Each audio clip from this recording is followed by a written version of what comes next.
Mesdames et messieurs, je vous souhaite la bienvenue à ce webinaire sur la modélisation efficace de bâtiments dans Axis VM. Aujourd'hui, je vais vous montrer comment modéliser rapidement, comment c'est possible de modéliser rapidement un bâtiment dans Axis VM et je vais vous donner quelques trucs et astuces pour augmenter l'efficacité lors de votre modélisation avec le logiciel. Je suis Gabrielle Muller et je suis aujourd'hui accompagnée par mon collègue M. Peter Walker qui répondra à vos questions si vous en avez. Pour poser des questions, il suffit d'agrandir l'icône de l'application GoToWebinar. S'ouvre alors une fenêtre et dans la rubrique questions, vous pouvez entrer une question, saisir une question pour le personnel et mon collègue M. Walker vous répondra alors par écrit. Le bâtiment que je vais modéliser aujourd'hui, c'est le bâtiment ici, que vous voyez ici dans Axis. C'est un bâtiment en maçonnerie et en béton qui est composé de plusieurs étages, 4 étages et un sous-sol avec une rampe ici à droite. Des balcons de ce côté-là et ici un petit toit avec des poutres en acier.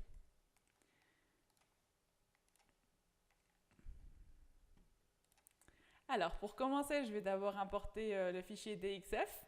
Je vais sur Fichier, Importer et je vais importer le fichier DXF du sous-sol. J'ouvre. Ici, je choisis mes coordonnées qui sont en mètres et je valide l'importation. J'ai alors ici mon calque pour le sous-sol.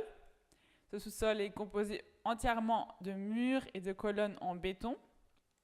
Avec l'outil ici dessiner directement des objets dans le registre éléments, je peux ici directement dessiner mes murs et mes colonnes.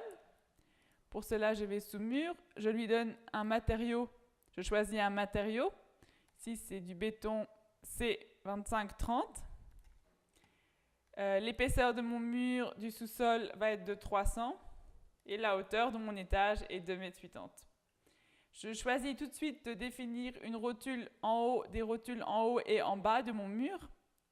Et ici, avec la fonction mur à gauche, je peux maintenant directement tracer mes murs. Il est important on trace toujours à l'axe du mur. Tous les murs sont tracés à l'axe. Donc ici, je vois le contour de mon mur dans mon fichier DXF. Maintenant, je dois aller chercher le point du milieu. Et vous voyez, je vais mettre la vue depuis le haut. Comme ça, je vois exactement où je vais.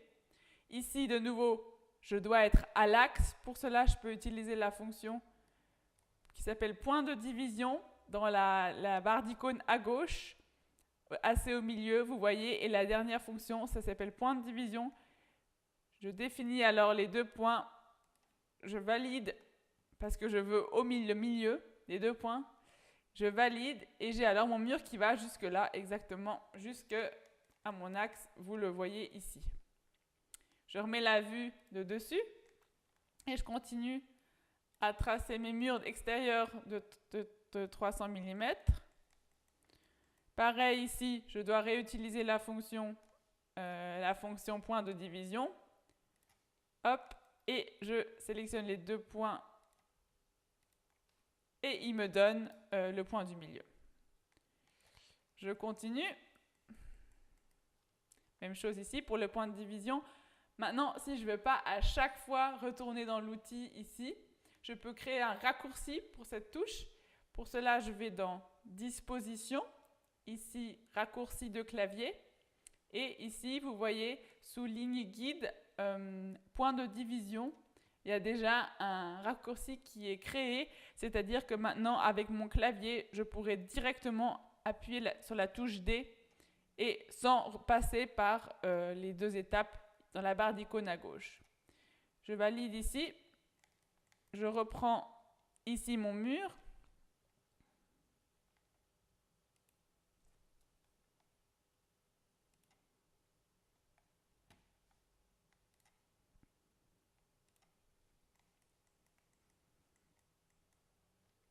Et là, sur la touche, sur mon clavier, je tape D et je sélectionne les deux points dont je veux avoir le milieu. Voilà, je continue. exactement. Je fais exactement la même chose pour les murs intérieurs qui sont un peu moins épais, qui sont de 200 mm. Je commence ici, je dessine, ici je modélise à l'axe, donc sur mon fichier DXF, le mur s'arrête ici. Statiquement, mon mur s'arrête ici parce que je modélise à l'axe du prochain mur. Même chose ici. Je réutilise la touche D pour faire le point de division. Et ici il s'agit d'une porte, donc je modélise quand même comme domaine et je vais ajuster après mon domaine pour avoir ce qu'on appelle un trou, une ouverture dans le domaine qui va être la porte.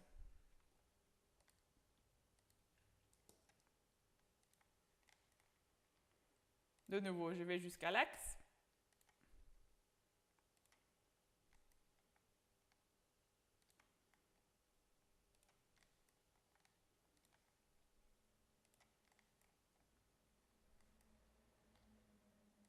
Ici, vous voyez, Axis, il me montre toujours la moitié du segment du fichier DXF.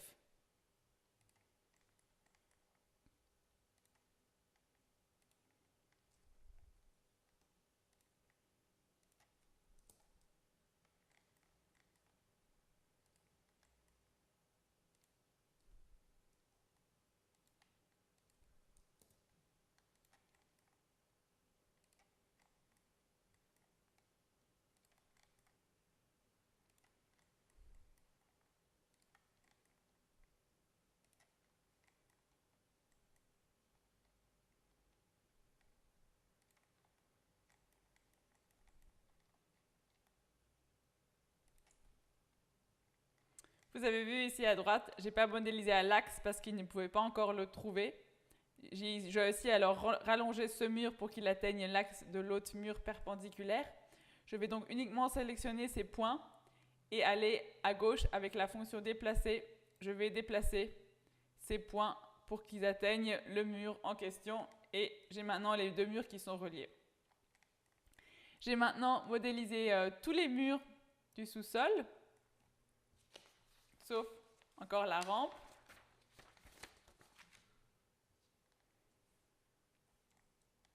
Je vais encore maintenant modéliser les colonnes avec la même fonction, avec l'outil dessiner directement des objets. Je vais sur colonne, je prends une colonne de 200 par 200. Voilà. Je valide le nom qu'il me propose. Je lui dis de commencer par le bas, donc une colonne en montant ici dans mon dessinateur d'objets. Et pareil, ici pour les rotules, je choisis une colonne qui a des articulations autour de Y et Z. C'est important de ne pas choisir une rotule parce que sinon la colonne elle peut tourner autour d'elle-même et ça créera des instabilités dans ma matrice de rigidité et ça me donnera une erreur de singularité au moment de lancer mon calcul. De nouveau ici ma colonne elle fait 2,8 m de hauteur. Je choisis la fonction colonne montant et ici de nouveau avec D, je trouve le centre de ma colonne.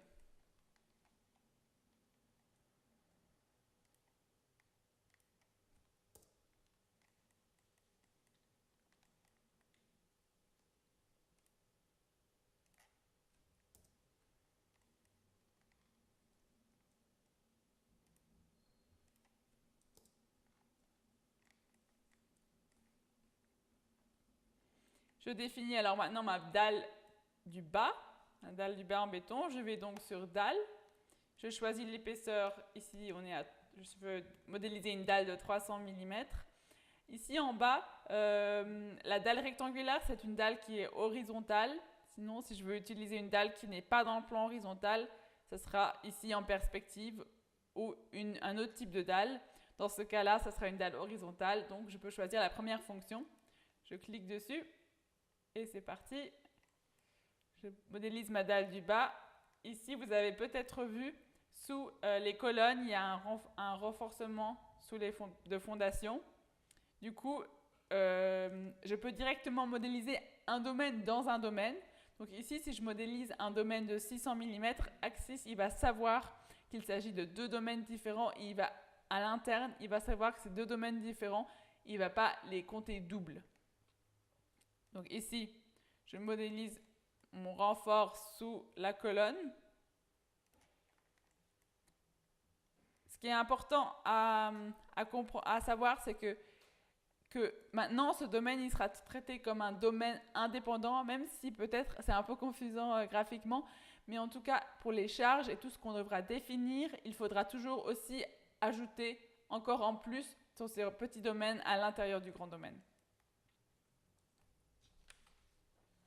Maintenant, je pourrais encore introduire, vous voyez maintenant si je vais en rendu, vous voyez que le renforcement de fondation il dépasse un petit peu de la dalle.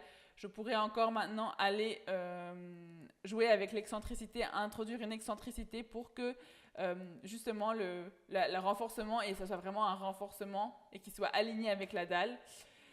Ici, dans ce cas-là, vu qu'il n'y a pas beaucoup d'efforts normaux dans le radier, cette excentricité n'aurait pas presque pas d'influence sur les résultats. Donc pour le radier du bas, je peux le laisser.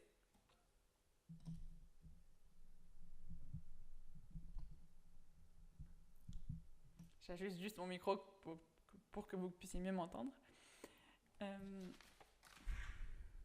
Après, je vais aussi compléter encore les murs ici, à gauche. Je retourne dans mon même outil. Je vais dans le registre mur. Une épaisseur de 300, une hauteur de 2,8, c'est tout bon. Les rotules en haut et en bas. Et ici, je choisis la fonction mur polygonal avec 5 côtés. Et maintenant, ici, je peux définir, voilà, mon polygone de mur,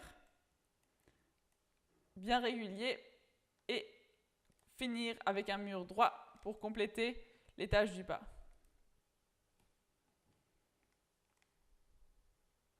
Je vais alors modéliser ma rampe. Tout d'abord, ici, la partie en bas, il s'agit d'une dalle qui est polygonale, une dalle complexe. Je laisse ça comme ça avec 300 mm. Je sélectionne la partie près des 5 petits murs. Et après, je finis par la dalle. Donc là, je vais prendre un domaine de manière générale pour que je puisse avoir une dalle qui n'est pas horizontale, qui elle aussi, elle a 300 mm d'épaisseur.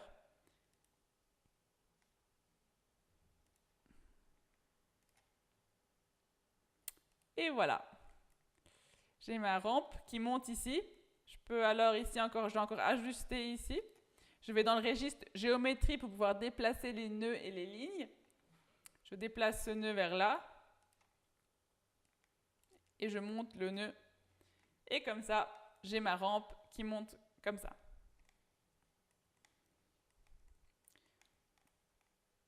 Vous l'avez peut-être vu ici dans le plan DXF, on a vu qu'il y a des petites ouvertures, j'en parlais brièvement tout à l'heure. Ce sont des portes que je vais modéliser maintenant comme, entre guillemets, trous, comme ouverture, directement avec le modélisateur d'objets ici, de nouveau, cet outil. Et je prends la dernière fonction ouverture ou trou. Et je choisis ici des trous qui sont pas horizontaux mais qui sont perpendiculaires. Je choisis la fonction ici. Et maintenant, je vais à l'endroit et je dis mon trou avec un Z de 2. Et voilà, il m'a fait mon petit trou. Je vais juste changer de vue pour mieux voir les portes. Il y a encore une porte ici. Z2, et hop, il me fait mon petit trou.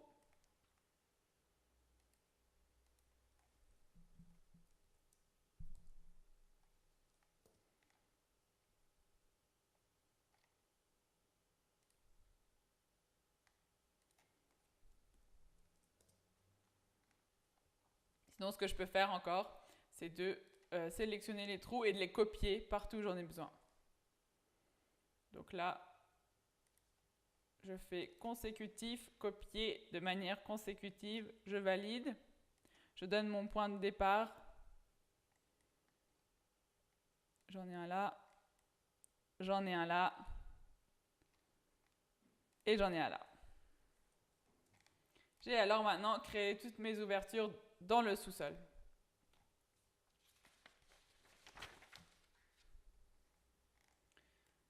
Maintenant, j'aimerais modéliser un décrochement de dalle qui se fait au niveau de ces colonnes. Donc j'aimerais bien que la partie ici, en amont des colonnes, soit 65 cm plus haute que celle du bas.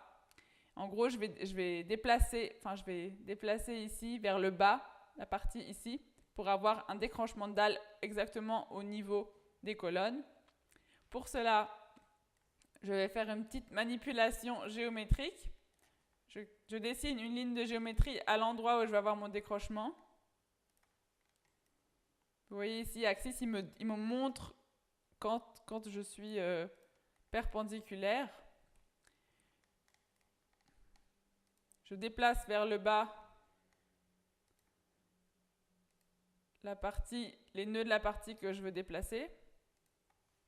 Ici, avec l'outil déplacer, je valide et je baisse de moins 0,65. Voilà. Maintenant, vous voyez ici, les lignes sont encore comme ça, elles descendent. Moi, je vais avoir une dalle qui est horizontale, bien sûr. Je vais alors ajuster ça. Je tire sur la ligne et ici, je choisis la fonction interrompre ligne. Et ici, avec Insert, je change ma référence et je dis Z moins 0,65. Et j'ai ici mon petit saut qui va m'être utile pour le décrochement de dalle. J'efface les rotules de bord parce qu'elles ne me servent pas grand-chose ici. Je fais la même manipulation de l'autre côté. Je tire la ligne. Je change mon origine relative avec la touche Insert et avec Z moins 0,65.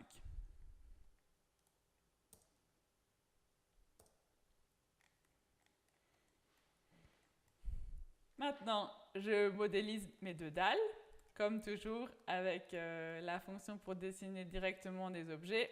J'ai une dalle ici qui est horizontale,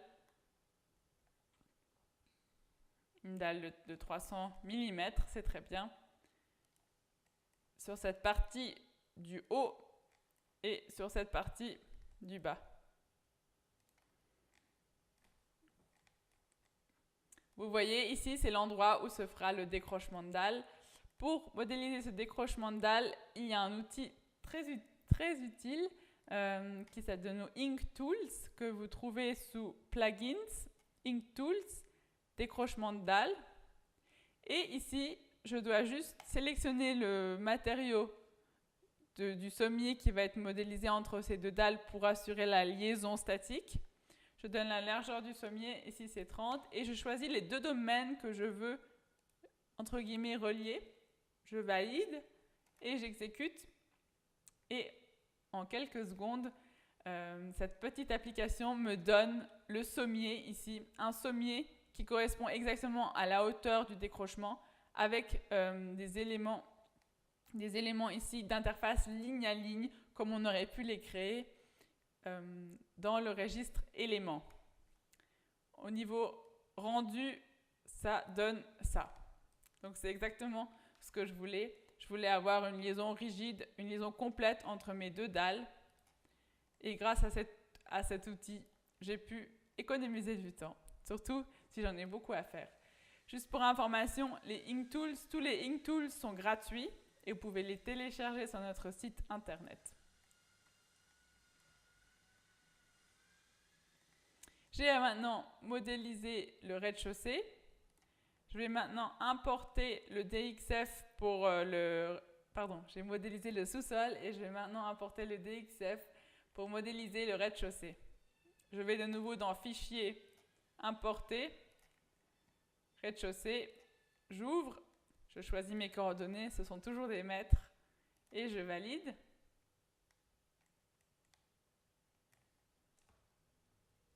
Avec F11, je vois, j'ai un résumé de tous les calques, de tous les DXF que j'ai importés. C'est ce qu'on appelle le gestionnaire de calque. Le sous-sol, j'en ai plus besoin parce que je l'ai déjà importé. Je peux enlever ici la petite lumière et j'ai ici encore le rez-de-chaussée.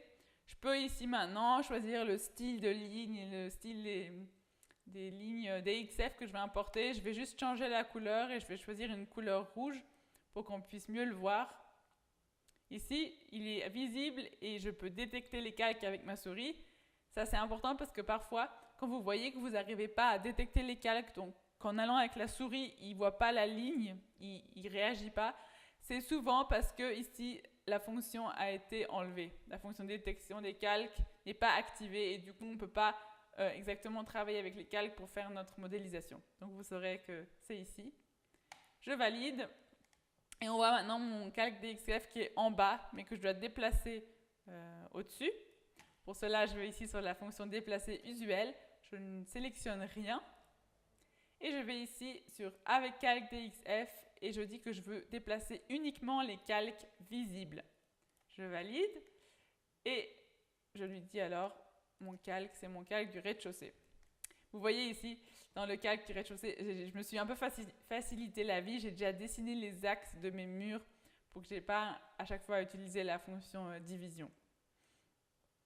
Ici, il s'agit, dans la partie ici, il s'agit de quelques murs en béton. Vous voyez ceux qui sont un peu plus larges, c'est de 200 mm, c'est des murs en béton. Et le reste, ce sont des murs en maçonnerie. Alors, c'est parti. Je vais d'abord modéliser mes murs en béton. Je viens de voir aussi, vous voyez le mur, le rez-de-chaussée, il est symétrique. Il est symétrique, il y a plusieurs axes de symétrie. Et donc, moi, je vais juste modéliser cette partie-là. Et après, je vais juste, avec la fonction miroir, je vais juste la copier sur toute la largeur. Et comme ça, j'aurai l'entièreté de mon modèle. Enfin, de mon modèle de rez-de-chaussée. Je retourne sur la fonction dessine directement des objets. Le mur, j'ai maintenant un mur de 200 mm.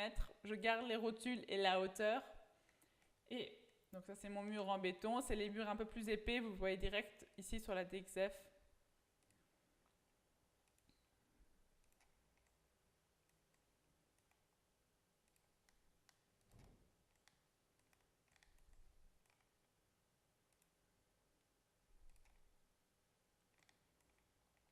Ici, encore un mur en béton.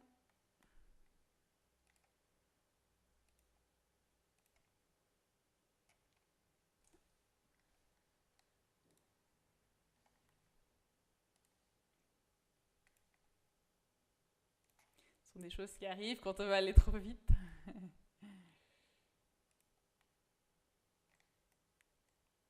Et encore ici, les derniers deux murs.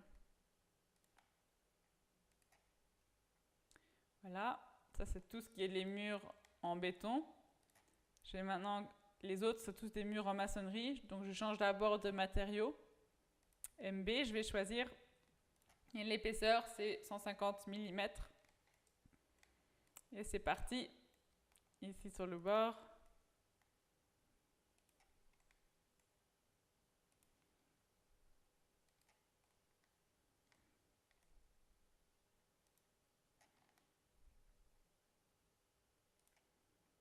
C'est pratique parce qu'avec le contour on voyait le contour avec le modélisateur d'objets, je vois directement que j'ai entré la bonne épaisseur par rapport à mon fichier DXF. Parce que si j'ai mis trop grand ou trop petit, je vais directement voir que ça ne colle pas avec le calque DXF qui est en dessous. Voilà.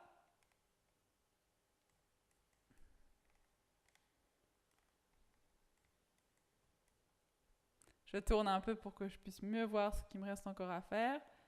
Ici, de nouveau, il s'agit d'une entrée que j'ai modélisée en tant qu'ouverture.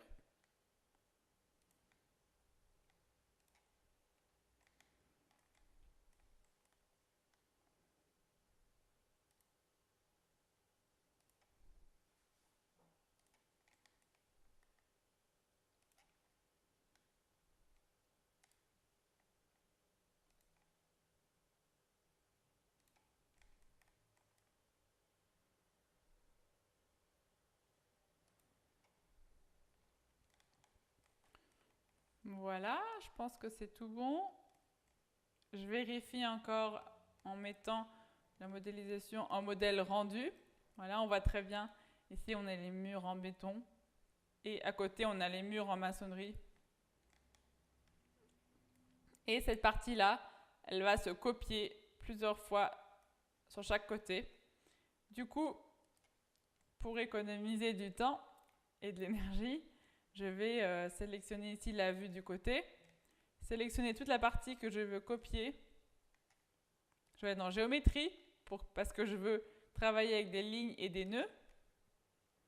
Je vais ici sur fonction miroir, donc c'est dans la même registre que les fonctions déplacées, c'est la troisième fonction, fonction miroir. Voilà, et maintenant je prends la vue de dessus pour lui dire mes axes où je veux faire le miroir. Donc c'est ici.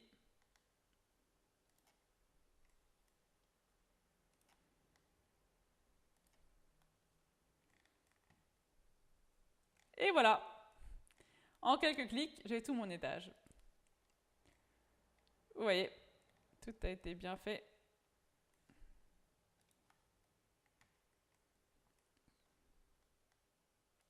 Je vais encore maintenant définir les ouvertures.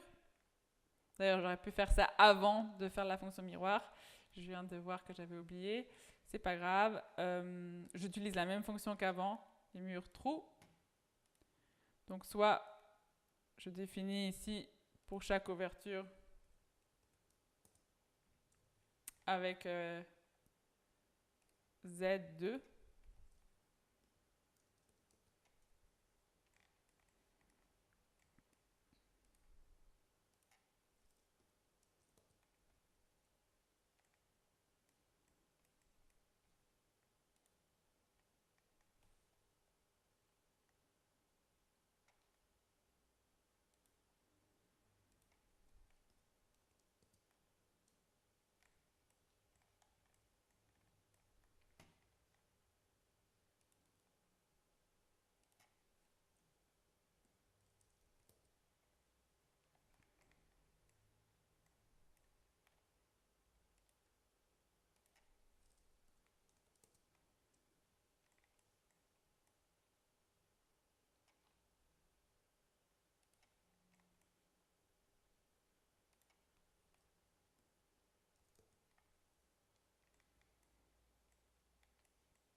Pour les autres portes, je vais simplement copier.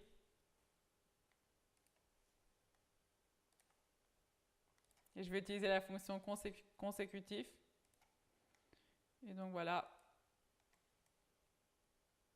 je copie mon trou partout.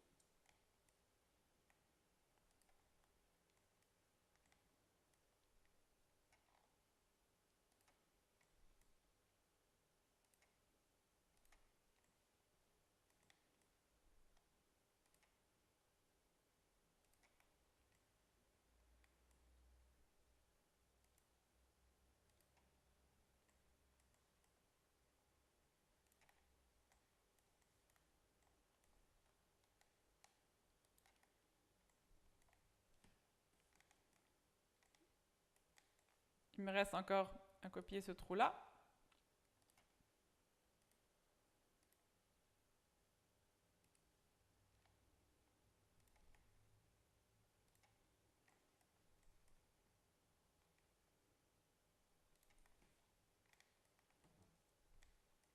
Maintenant, j'aimerais bien encore définir quelques fenêtres, parce que maintenant on est au rez-de-chaussée, donc on n'est plus au sous-sol. Je vais encore définir quelques fenêtres ici, sur les faces extérieures. Je vais en définir une, après je vais les copier sur tous les côtés. Je vais créer mon point de coordonnées relatives. Je vais le créer au milieu là, avec la touche Insert. Après, vous voyez en bas à droite les coordonnées locales qui s'ajustent. Et j'entre alors. Je regarde.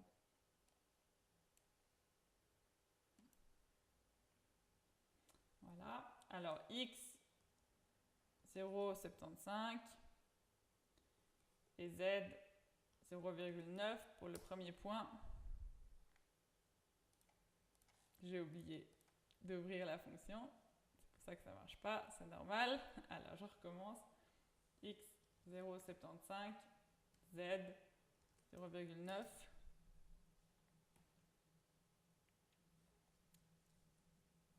Z 0,9.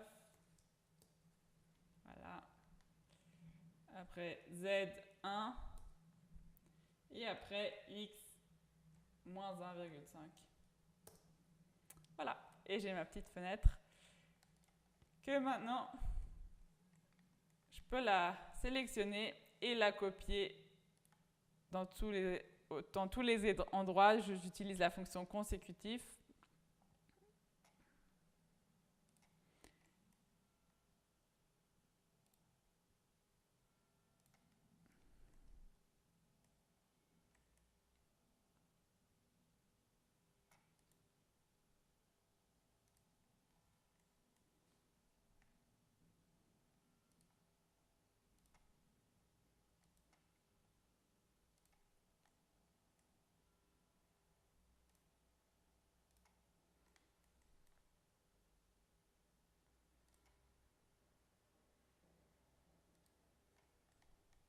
Vous voyez, j'aurais mieux fait de faire ça avant de faire la fonction miroir.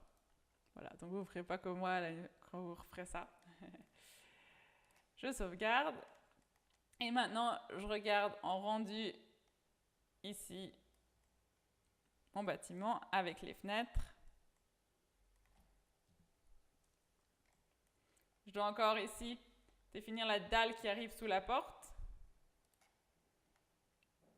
Avec la même fonction dalle 300 mm, ça va très bien.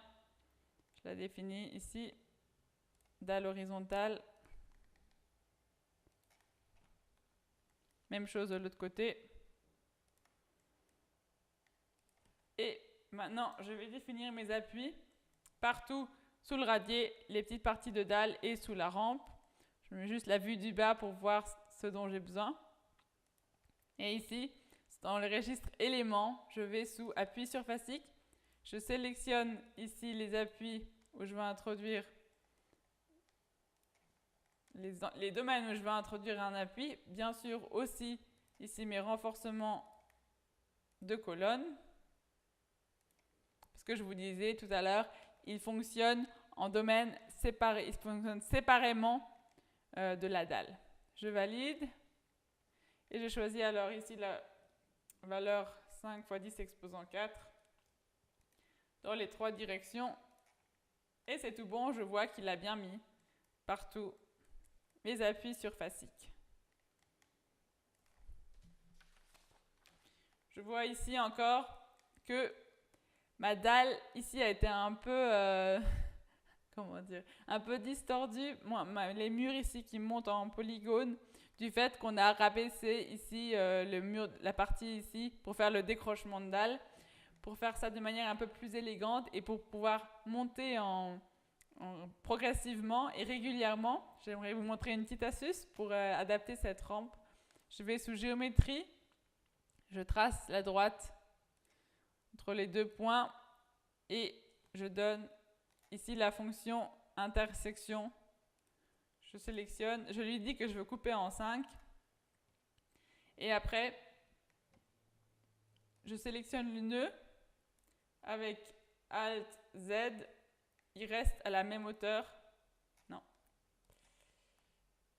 Alt ici, je sélectionne le nœud, Alt Z et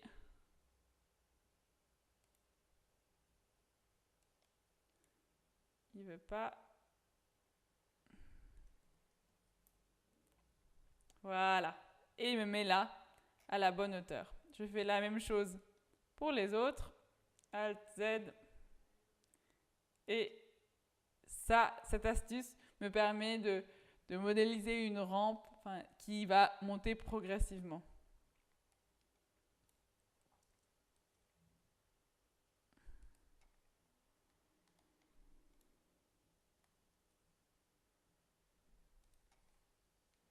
Voilà, j'ai alors maintenant ici la belle montée progressive et il suffit maintenant d'ajuster chaque nœud.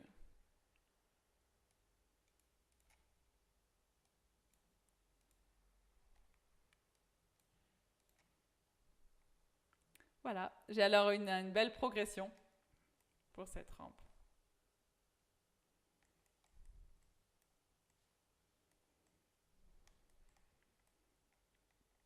Maintenant, il faut encore que je définisse une dalle pour ces rez-de-chaussée. J'ai fini une dalle de 200, sauf au-dessus de la cage d'escalier.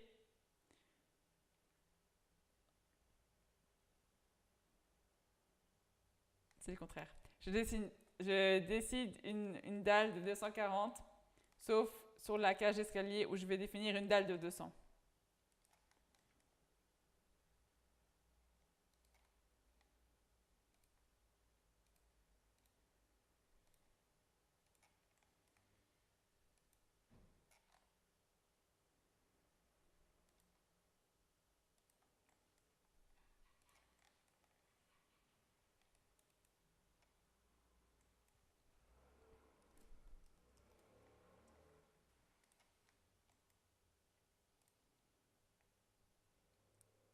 Ici avec Alt X, pardon, avec Alt Y,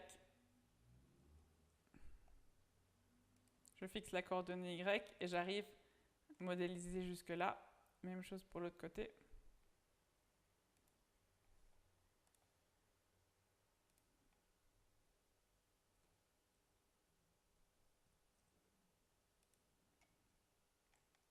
Voilà, maintenant je dois encore ajuster dans le registre géométrie pour avoir la forme que je veux. Je vais sur Alt X. Voilà, et je tire l'autre. Même chose de ce côté-là. Je tire Alt X et j'ajuste. Et je copie ça simplement pour avoir ça aussi de l'autre côté.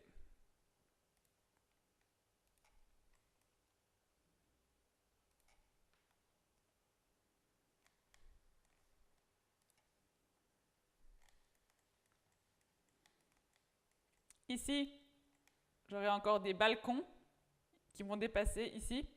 Pour les modéliser, je dois déplacer le calque DXF. Déplacer, de nouveau, je sélectionne rien.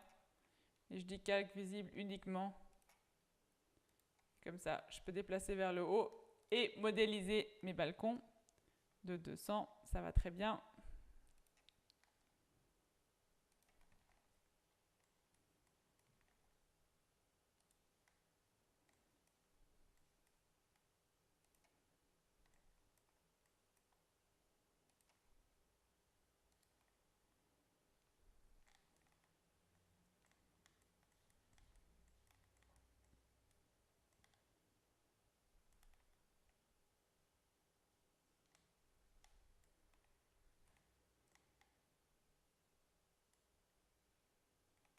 Je vais maintenant copier cet étage 4 fois.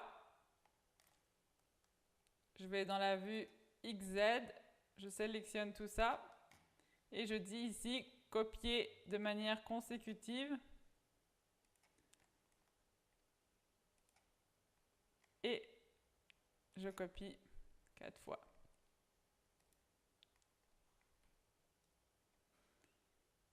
Voilà.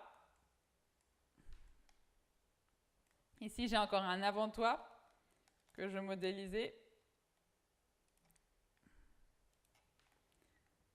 avec des colonnes qui descendent, des colonnes en acier.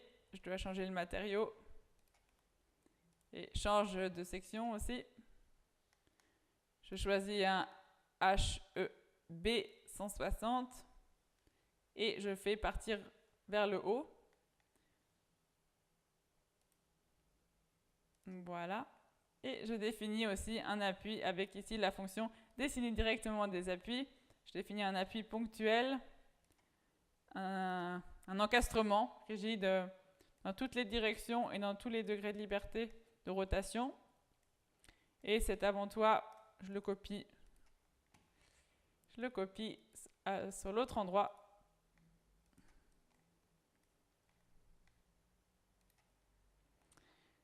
vous voyez ici, ici c'est l'entrée du bâtiment. Je vais juste mettre en mode comme ça. Ici c'est l'entrée du bâtiment.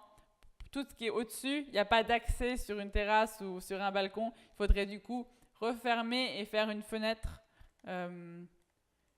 Refermer et faire une fenêtre. Je vais juste vous montrer comment faire pour une. Et après, je ne vais pas faire les autres parce que je pense que vous avez compris comment ça marche. L'épaisseur 150. Je ferme ce mur.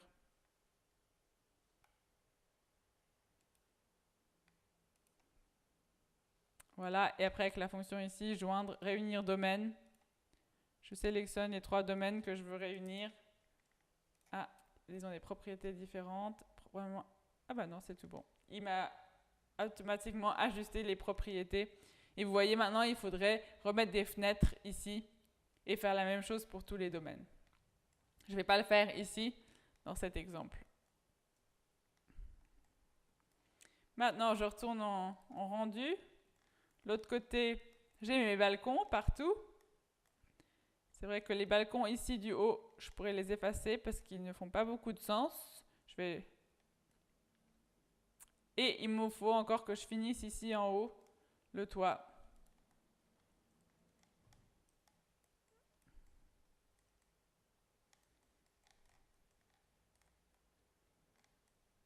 Je vais d'abord finir le toit avec la fonction définir directement des objets. Je vais encore faire un petit couvercle au-dessus de ma cage d'ascenseur avec une hauteur de 0,75, une épaisseur de 200 et un béton. Je vais ici avec la fonction rectangle. Ici, je peux directement faire un petit couvercle. Et après, rajouter une dalle pour fermer tout ça. Pour les trous ici sur le côté, je peux soit définir une dalle, soit tirer sur les lignes ici du domaine pour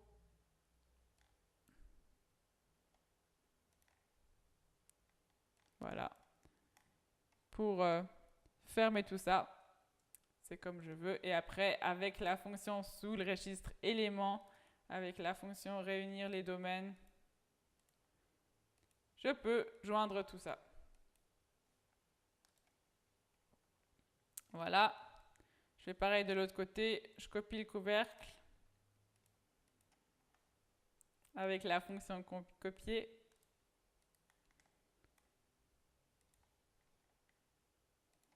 Voilà. Et la même chose ici pour les domaines. Soit je fais avec le modélisateur d'objets ici directement, ou bien j'étire les frontières du domaine. Moi, en l'occurrence, je préfère utiliser cette fonction-là.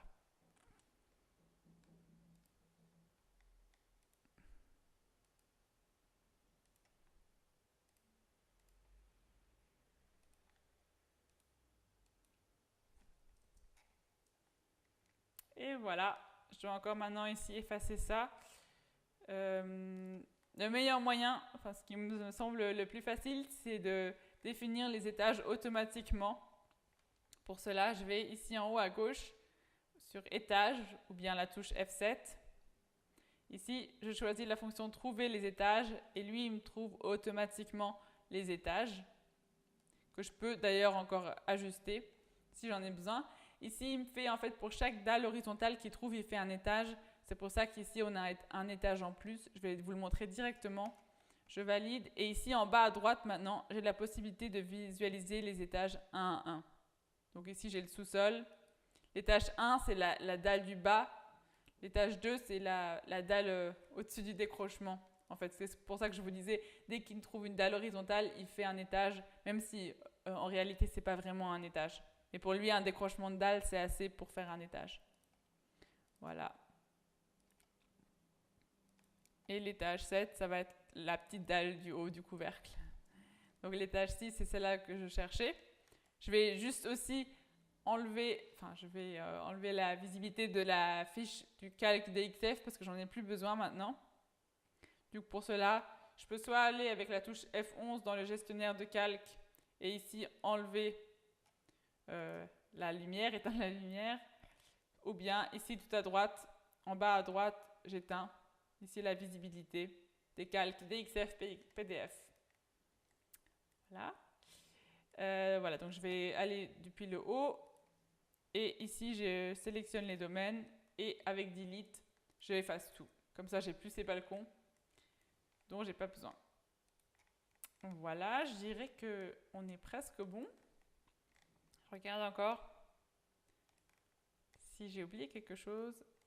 Ah ça oui, j'aimerais encore vous montrer comment, par exemple, si vous vous êtes rendu compte que ce mur ici à l'intérieur, vous voulez changer tous ces murs-là qui montent de haut en bas. Si vous voulez définir en mur en maçonnerie, et si par exemple maintenant je veux le définir en mur en béton, je veux changer de propriété. Donc je parle du mur ici au milieu, en fait, qui sépare vraiment l'axe de symétrie. Je peux ici aller vue d'en haut. Je sélectionne ce mur en faisant attention de ne pas sélectionner les rotules. Et ici, sous fenêtre, je vais sur l'éditeur de propriété. Et je vois ici alors maintenant que que j'ai un domaine coq. Maintenant, je peux lui choisir de dire un matériau C2530 d'une épaisseur de 200. Et maintenant, il m'a changé ce mur en béton. Je peux maintenant contrôler ça en d'abord cliquant sur la touche tout en bas à droite, afficher uniquement les éléments sélectionnés. Du coup, je vais voir uniquement ça. Et avec la visibilité, l'affichage rendu, je vois ici que c'est un mur maintenant en béton, dont j'ai changé les propriétés très rapidement. Donc ça, c'est aussi une fonction qui peut être très utile. Cet éditeur de propriété, il permet aussi de déplacer des cas de charge, ou en gros d'ajuster des propriétés directement, sans passer par exemple ici, devoir sélectionner chaque mur et après le changer manuellement.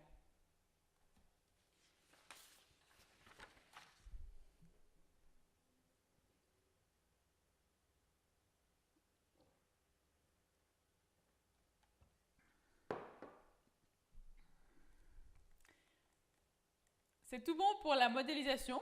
Sauf erreur, je fais encore un petit check de géométrie pour voir s'il n'y a pas des nœuds doubles ou des lignes doubles. Ici, il n'y en a pas, donc c'est tout bon. Je peux aussi vérifier qu'il n'y ait pas de petites erreurs ou de petits espaces de géométrie en essayant de créer le maillage. Souvent, quand il y a des choses doubles ou des lignes qui sont trop proches, il va me le dire au moment de générer le maillage. Ici, ça n'a pas l'air. Donc, je n'ai pas eu de petit accident de modélisation. Il me fait le mariage très bien. J'enlève la visibilité du maillage. Et maintenant, il faut que je définisse mes charges. Pour cela, je vais d'abord sous charge, ici, et je crée de nouveaux groupes, une charge permanente avec un poids propre, PP, et une charge variable avec un cas de charge qui s'appelle charge utile. L'autre, je peux l'effacer. Très bien.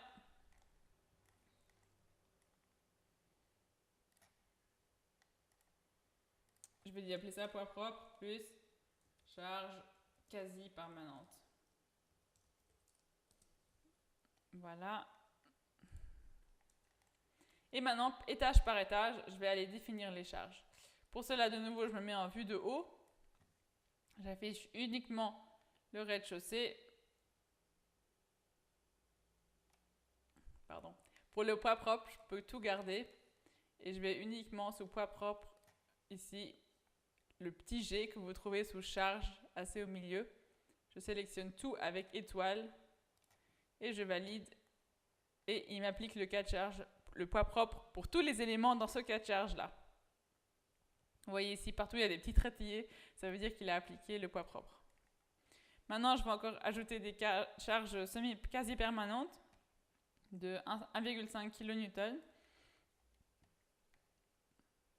Cela, je dois les faire individuellement. Je commence par le rez-de-chaussée en regardant de haut. Et ici, avec la fonction répartie sur domaine, je clique, je lui dis moins 1,5 parce que dans le système global d'Axis, le Z il est vers le haut, donc du coup si je veux des charges qui agissent selon la gravité, il faut que je mette un moins. Et je lui dis ici que à répartir des charges sur un domaine existant, que je vais lui dire lesquels c'est. Et voilà, vous voyez, dès que je clique sur un domaine, il applique la charge. De nouveau ici, il faut aussi inclure les renforcements de dalle. Vous voyez, dès que je clique, hop, je vois la différence, je vois que ces renforcements ne sont pas compris dans la dalle, dans la grande dalle. C'est tout bon pour cela. J'ajoute aussi pour les autres étages, un par un. Au final, c'est assez rapide.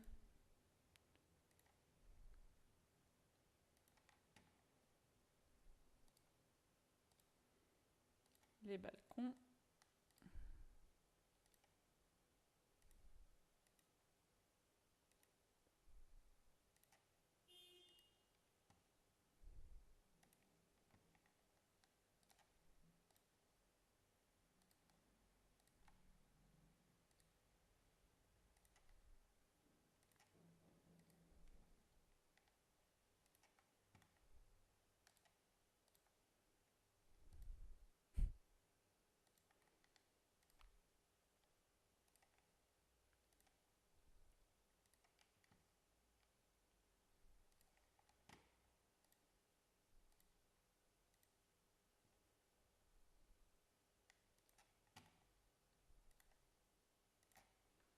Voilà. Et maintenant, je recommence la même chose pour les charges utiles. Je me mets dans le cas de charge utile. Et pour là, je vais mettre une charge de moins 2. Et pareil, je vais sélectionner la fonction charge répartie sur domaine. Et je passe chaque étage 1 à 1.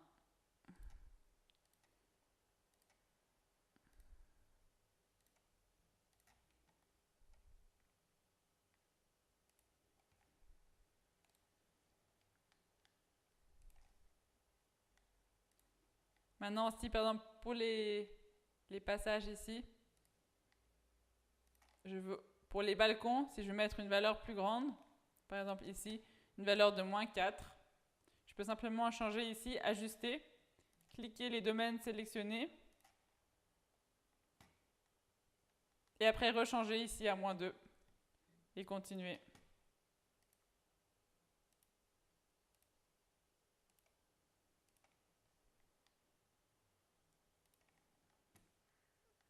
Moins 2 partout. Et moins 4 sur les balcons. Vous voyez, je peux très rapidement ajuster ici, charger mes 3 balcons et repasser à la charge moins 2.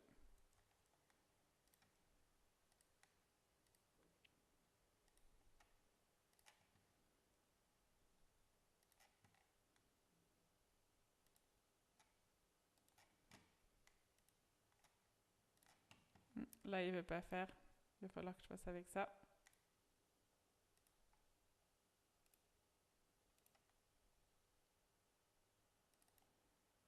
Pareil pour l'autre.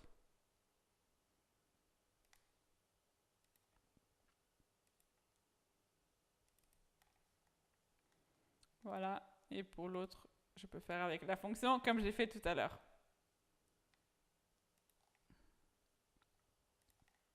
Vous voyez, bien sûr, ici c'est un exemple, un modèle d'exemple. Bien sûr, vous adaptez vos charges utiles par rapport à votre projet. Mais c'est juste pour vous montrer comment entrer rapidement les charges qui s'agissent sur chaque étage et sur chaque domaine.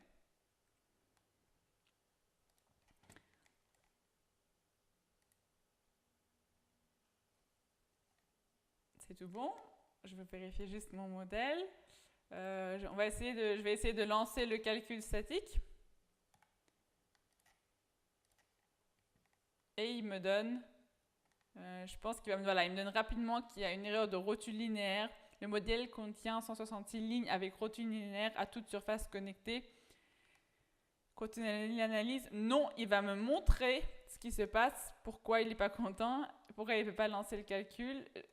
J'enlève juste la visibilité des charges en bas à droite. Et ici, en fait, je vois qu'il m'a sélectionné partout, il y a des problèmes de singularité.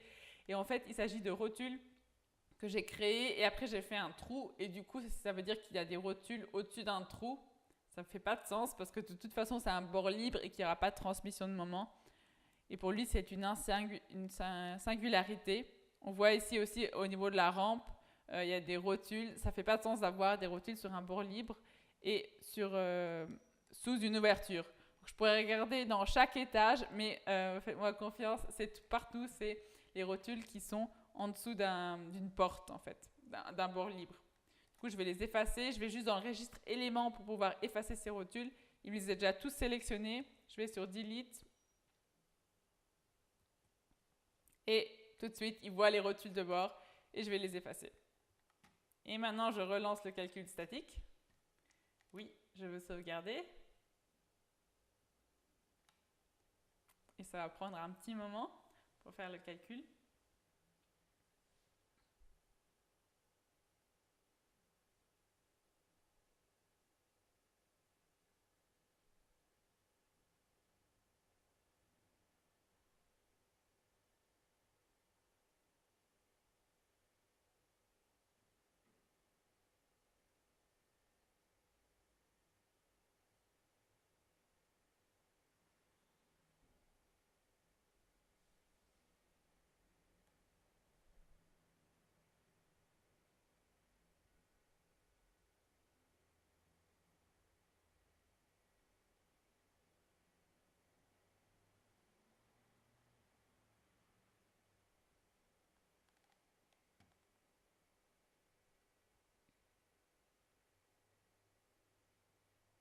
Et voilà, il a fini. OK. Et maintenant, il va montrer les résultats. Je ne vais pas passer beaucoup de temps à vous expliquer les résultats. La seule chose que j'aimerais vous montrer encore, c'est comment créer un rapport à l'aide d'un rapport modèle. Et pour cela, je vais juste aller dans Afficher l'étage numéro 3, la vue du haut. Et ici, je vais juste aller dans Études béton armé, sélectionner les dalles à dimensionner.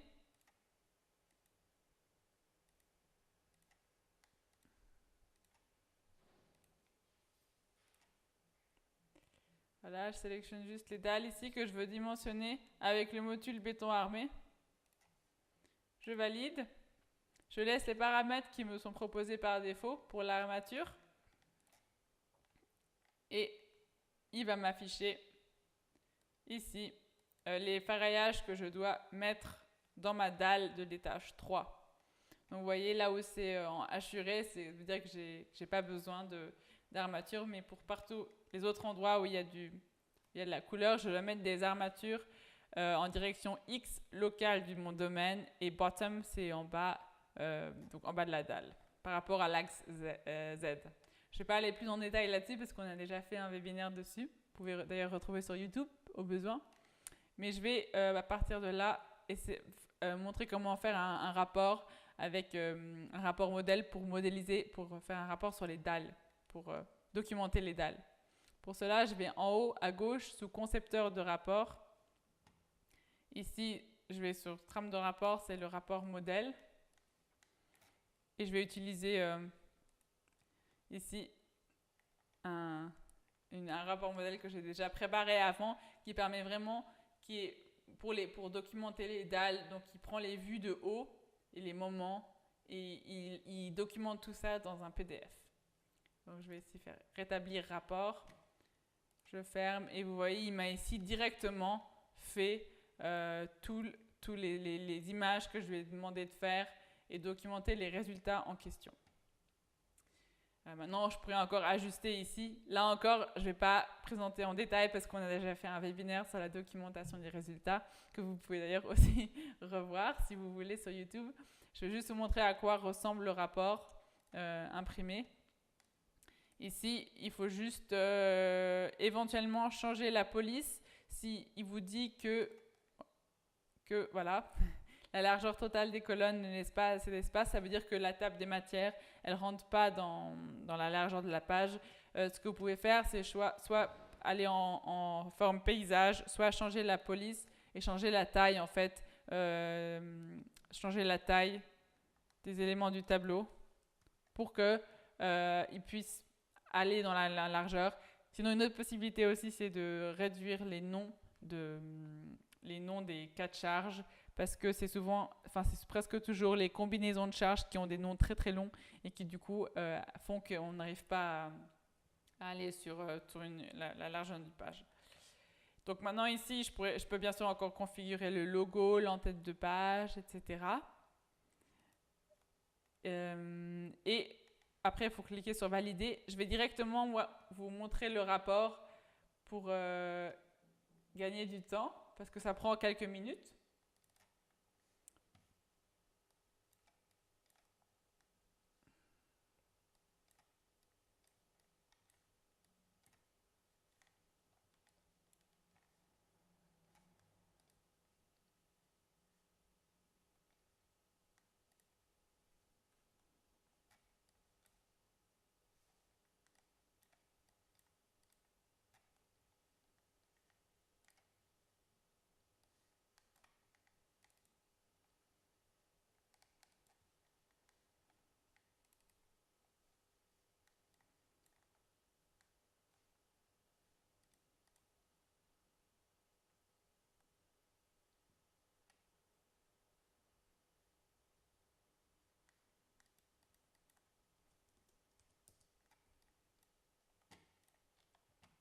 Je suis désolée, j'arrive pas, j'ai un problème avec mon PDF, j'arrive pas à le déplacer sur l'autre écran.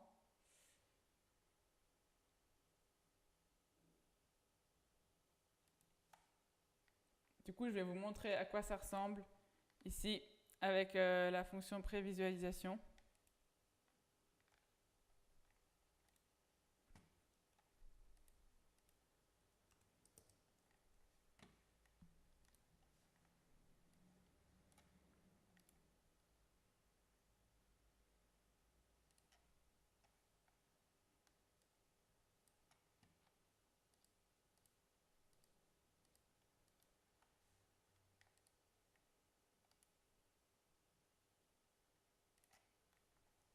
Ah, j'ai finalement réussi avec un autre programme. Alors ici, d'abord, je vous disais, c'est le rapport avec, j'ai la table des matières, ici avec les pages, et ici, tout ce qui a été documenté. Après, j'ai les données du modèle, données générales, et les parties logiques qu'il a créées lui-même, avec chaque fois les cas de charge. Ici, vous voyez, donc ici, étage 2, étage 3, dalle, étage 3, dalle. Et ici, il donne alors les résultats. Donc ici, c'est EZ, MX. Une fois en isoligne, une fois c'est minimum, une fois c'est le cas de charge critique maximal, etc. Il monte ici, donc de nouveau, après, ici, il monte l'étage 2, dalle, et de nouveau la même chose. Donc, étage par étage, il va montrer les résultats dans les dalles pour les composantes que je lui ai demandé de documenter. Donc on peut ici, j'ai choisi la fonction isoligne, je peux aussi dire isosurface, par exemple. Et j'ai alors tout dans ce rapport. Ici, on est en l'étage 1, ça continue. Donc c'est le décrochement du bas. Ça, c'est l'effort tranchant.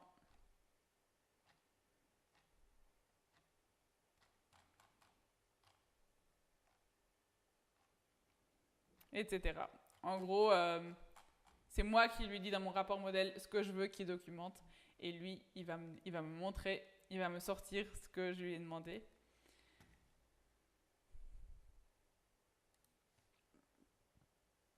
Nous sommes arrivés à la fin de ce webinaire. J'espère avoir pu vous apprendre quelques trucs et astuces pour que vous puissiez travailler plus efficacement avec Axis dans le futur.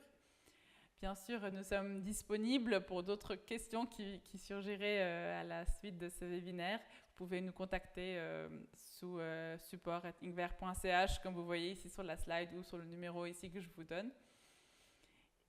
Sinon, j'aimerais aussi vous inviter à notre prochain webinaire sur le thème de la représentation de modèles et de résultats. Et ce webinaire, il aura lieu le mardi 28 novembre à 14h15.